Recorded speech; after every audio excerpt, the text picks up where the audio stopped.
Hey, welcome to the very first episode of Financial Theory. Let's talk today about how you can become a millionaire by age 40. So I'm just going to give you 10 tips to help you get from where you are now to that $1 million status. So the first tip is you need to find your reason why. Why are you doing this? Why are you wanting success in your life? Why are you wanting to make more money in your life? Now, this is really important because having a reason why gives you a sense of direction and purpose in your life. Not only that, but it will help you build resilience to overcome any problems or obstacles in your way. When you want something bad enough, you're going to keep working towards it no matter what life throws at you. So for example, a valid reason for succeeding in life or for making more money in your life would be something like you want to provide for your family. You want to provide for your parents who are getting older every day. You're providing for your daughter, the one person that you love more than anything in the world, for your partner as well. So that could be a valid reason. Another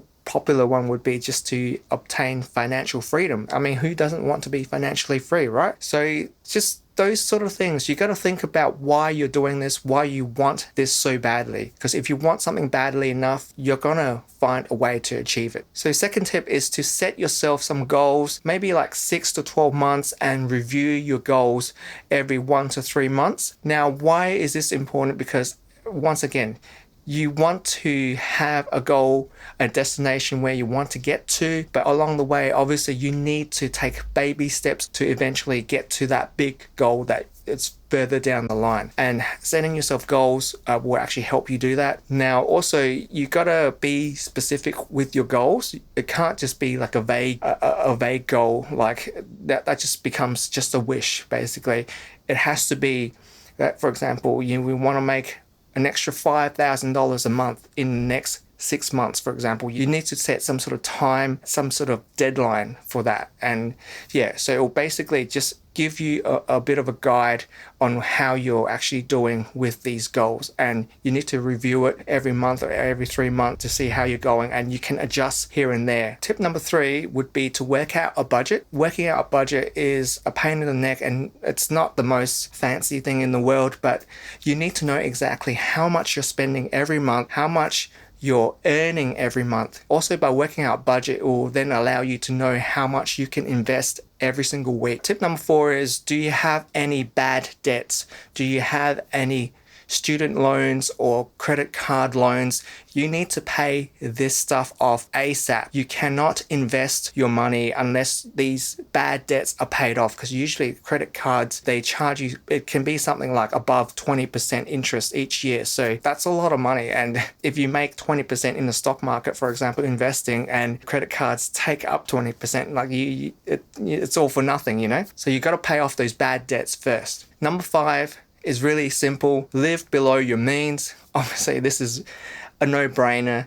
You can't earn 100,000 and then spend 200,000 a year and then expect to have something left over. You're actually in debt. So you got to control your spending, live below your means. Very simple. Obviously takes a lot of discipline. I know some people really struggle with this. So that's just something that you have to find discipline, control your spending. So tip number 6 is to save money. Now, before spending anything, ask yourself, do I really need this? Or is it because I just want this? There's a big difference between wanting and needing something. For example, I would only buy a mobile phone if my old phone is actually broken.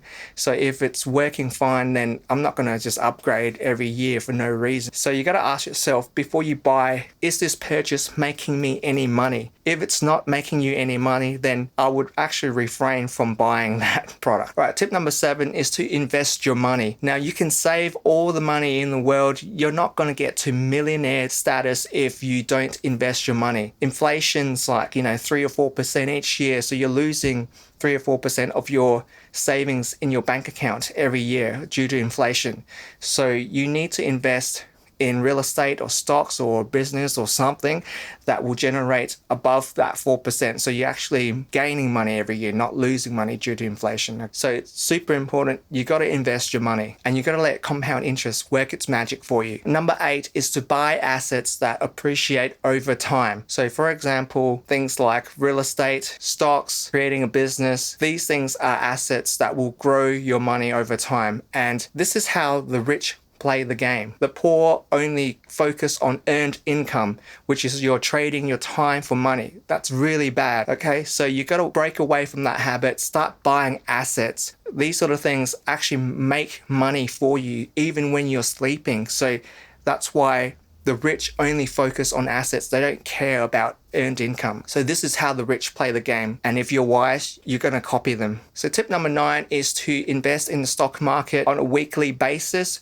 So let's say, for example, try to set aside $200, $300, $400, $500 each week. Put it into some sort of index fund, that tracks the S&P 500. This will grow your money by 8, 9, 10% each year. And also by investing in the stock market on a weekly basis. This technique is called dollar cost averaging. So it just means that you're buying on a weekly interval so that you're bypassing the stock market's high volatility. And this is a very effective technique in building your wealth in the stock market. And by investing in index funds or ETFs, you're basically buying the whole stock market. So you don't even need to check your stocks very regularly at all. Tip number 10 is perhaps the most important. Invest in yourself. Learn a valuable skill set. This, for me, is the most important point in becoming a millionaire. You need to have unique skills that are valuable to other people. So what do I mean by that? So basically, the world is full of problems. What problems can you solve for other people with your skills? The reason why people get paid so much money, people like Elon Musk get paid so much money,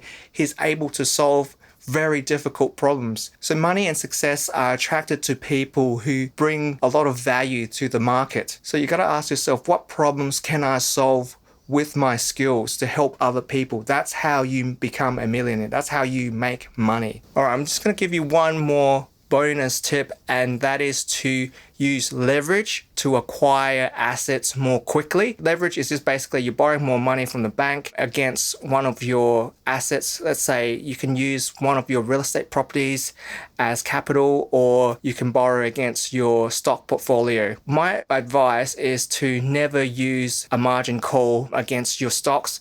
It's a terrible idea. So if you're going to borrow money against your stocks, it's a terrible idea because stocks are very volatile. And what a margin call is, if your stock portfolio drops below a certain amount, the bank's going to come in and they're going to sell all your stocks, most likely as a loss, to try to recoup their money. And that's a terrible way to use leverage, in my opinion. So please stay away from margin calls. It's going to wreck your whole portfolio, basically. You're going to get massacred when the stock market has a correction. So avoid this at all costs. What I would do is, if I've got like a real estate property, I would borrow money against my real estate property, use it as capital for the bank, that the bank will lend me the money, and then I can actually use that money to either invest in more properties or to put it into the stock market. Borrowing against real estate is a much safer way. Stay away from borrowing against your stock portfolio because the volatility is going to absolutely massacre you. So please keep in mind that using leverage will actually help make you more money more quickly, but if done incorrectly and irresponsibly, it can totally wreck your whole portfolio, destroy you. Using leverage, the potential for your upside drastically increases, but also your risk dramatically increases also. So please be aware of that. So I just want to say, this is a disclaimer. I am not a financial advisor and I've never claimed to be. All these tips that I'm telling you are essentially just for educational purposes only, and I would strongly advise you guys to actually speak to a financial advisor to